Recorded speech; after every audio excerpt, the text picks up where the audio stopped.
السلام عليكم بنات، كيف نتوما؟ لاباس عليكم بخير؟ نتمنىكم تكونوا بحال ديما في احسن الاحوال وانتم كتابعوا معايا هذا الفيديو. هذا اليوم ان شاء الله يا ربي غادي نوجدوا واحد القنينطات او محنشات معمرين بحشوه مالحه كيجيو فنين البنات، اقتصاديين، والاهم من هذا الشيء كامل انهم لذيذين بزاف. يلا البنات نشوفوا المقادير وطريقه التحضير.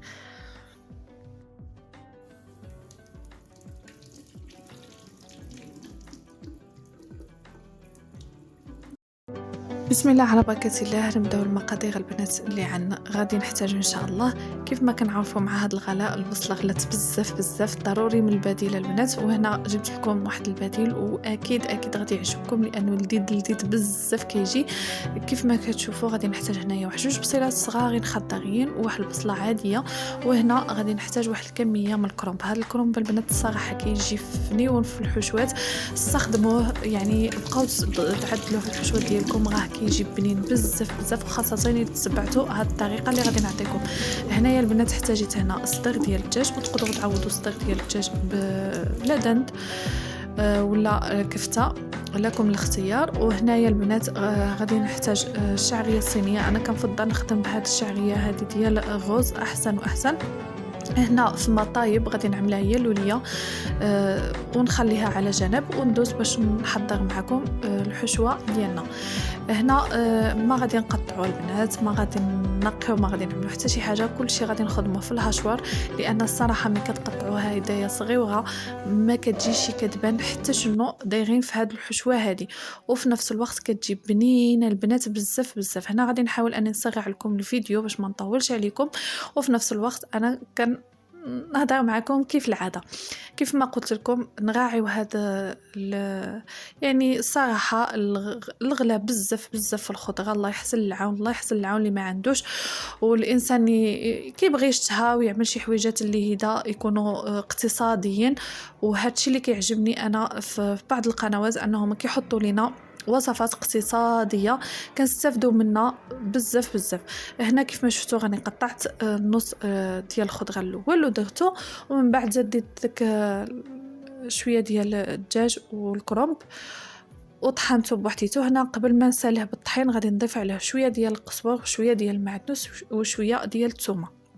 هنا انايا بغيت هاد الحشوه ديالي تجيني بالنكهه ديال الحوت، واخا انا ما غاديش ندير فيها الحوت نهائيا البنات، لان الصراحه هاد المذاق هذا كيجي مزيون بزاف خاصه الا كنا باش ندخلوا عليه شي حاجه ديال الخضره. كيف ما كتشوفوا هنا من بعد ما طحنت الحشوه ديالي، شوفوا البنات خرجت لي واحد الكميه ما شاء الله، يعني كميه وفيره. على هيدا درتها في هاد المقله غارقه باش هيدا نقدر اني نشحرها مزيان وما غادي نعمل لها حتى قطره ديال الماء، نخليها فقط تتشحر غير بوحديتها، ومع التحريك المستمر على بوطه مهيله حتى نحس بها طابت. هنايا درت ديك الشعريه حتى هي قطعتها قطع صغيرين، وغادي نضيف لها هنايا العطريه عفوا. بالنسبه للعطريه هنايا اللي ضروري عندي فيها هو هاد المكعب ديال الزعفران الحر وشويه ديال المكعب. انا ما كنقيش هاد الضامتي كامله، كنقسمها حيت ما عنديش الخليطه بزاف، وانتم تقدروا ديروها كامله. ضامتي ديال الحوت وضامتي ديال الزعفران شعره وشويه ديال الهريسه والخرقوم سكنجبير تحميره الكمون، يعني العطريه اللي كتماشى مع الحوت، وهنايا باش نخلط هذا الخليط غنضيف صلصه ديال الصوجه، غادي نضيف منها واحد 5 ديال المعالق، لاننا عندي هنايا هاد الصلصه هذه خفيفه.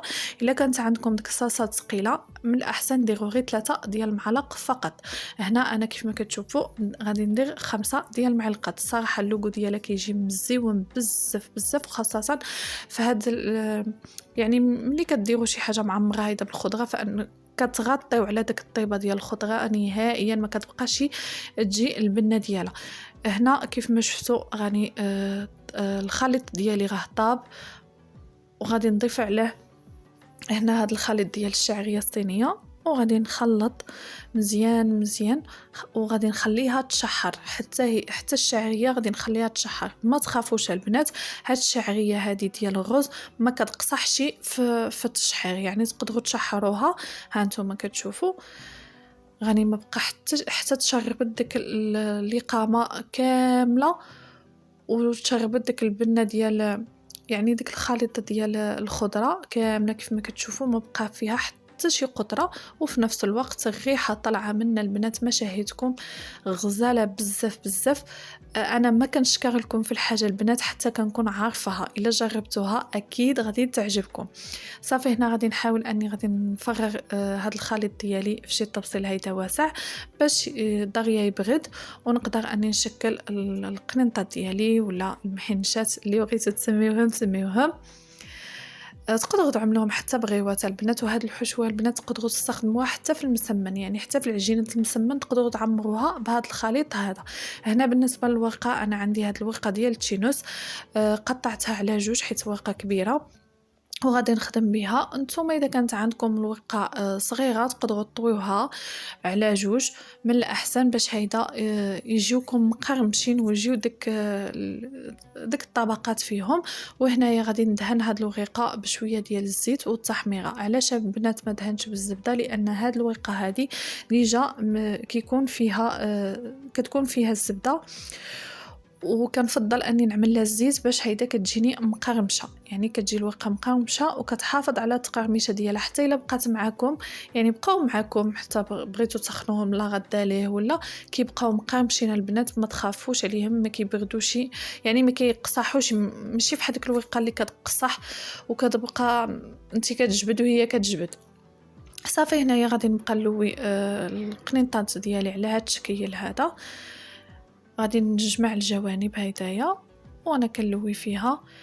هاد الورقه البنات كيف ما قلت لكم غير كتدخل الفران فهي كتجمع، والصراحه ماشي غليطه، يعني كتكون رقيقه البنات وشفافه. هنا الا كنتوا البنات غتقليوهم في الزيت ما تدهنوهمش نهائيا، يعني ما تعملوش هاد العمليه ديال الزيت بالتحميره، ما تعملوهاش مره.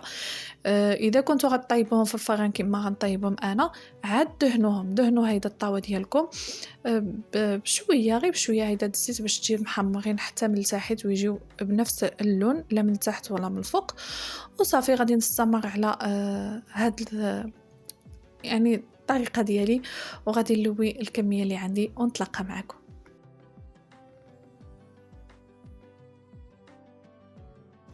وهنا يا البنات نسيت ما قلت لكم شي بلي انا كيف ما شفتوا ما لصقتهم لا بالطحين ولا حتى بشي حاجه، يعني ما كنطيقش اني نلصقهم لان كننزلهم على هذا الشكل هذا، يعني كننزلهم على الجهه الاخريه اللي طوينا فيها كننزلوها في القاع.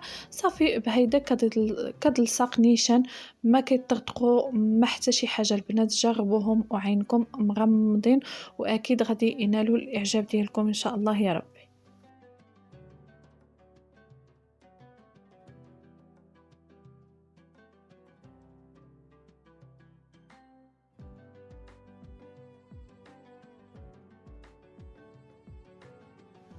ودابا غادي قبل ما ندخلهم البنات الفران غادي ندوز عليهم، كاينين شي وحدين كنت دهنتهم وشي وحدين لا، غادي ندوز ندهنهم كاملين بداك الزيت والتحميره وندخلهم الفران ونتلاقى معكم.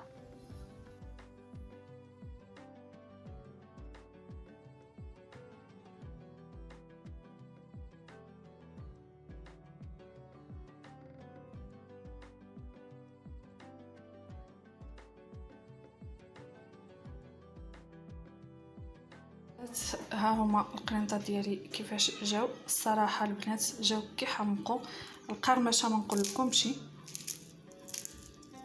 نتوما،